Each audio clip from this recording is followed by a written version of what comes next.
জ্যেষ্ঠকে যথাযোগ্য সবাইকে নমস্কার, প্রণাম, ভালোবাসা।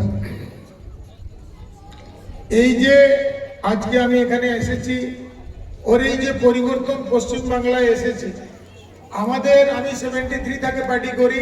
আমাদের একটা স্বপ্ন ছিল ডক্টর শ্যামাপ্রসাদ মুখার্জিকে কখন আমরা শ্রদ্ধাঞ্জলি দিতে পারবো। সে আমরা জীবিত অবস্থাতে আমরা সেটা করতে পেরেছি। এর থেকে বড় আনন্দ আমাদের জীবনে কিছু নেই। এবার যখন আমাদের উপর অত গুরুত্ব ও দায়িত্ব পশ্চিম বাংলার মানুষ দিয়েছে, তো আমাদের দায়িত্বটা অনেকটা বেড়ে গেছে। আমাদেরকে ক্লান্ত পরিশ্রম করে পশ্চিম বাংলাকে আবার সোনার বাংলা গড়ে তুলতে হবে। পশ্চিম বাংলা কোন রকম অশান্তি করে চলবে না। যেই কেউ অশান্তি করুক, কোনো পার্টির লোক হোক, পুলিশ প্রশাসনকে বলবো সঙ্গে সঙ্গে অ্যারেস্ট করে ঢুকিয়ে দেন।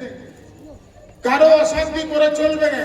পশ্চিম বাংলাকে আমরা চাই শান্ত সুশৃঙ্খল সংস্কৃতি। যে আজকে কবিগুরুর অনুষ্ঠান, কবিগুরু আমাদেরকে অনেক কিছু শিখিয়ে গেছেন, সংস্কার সংস্কৃতি খেলা থেকে আরম্ভ করে। পশ্চিম বাংলা একটা এমন জায়গা, অত ঋষি মুনি এখানে হয়েছে, অত সৎ লোক এখানে হয়েছে, যাদেরকে নাম কিনতে কিনতে সকাল থেকে বিকাল হয়ে যাবে। একজনের নাম না বললেও চলবে না। স্বামী বিবেকানন্দ, সুভাষ বাবু থেকে আরম্ভ করে অগণিত লিস্ট আছে। তা আমরা চাইব যে সুভাষ বাবুর স্বপ্ন ছিল, যে স্বামী বিবেকানন্দের স্বপ্ন ছিল, সেরকম পশ্চিম বাংলাকে আমরা আবার সোনার বাংলা গড়ার চেষ্টা করব।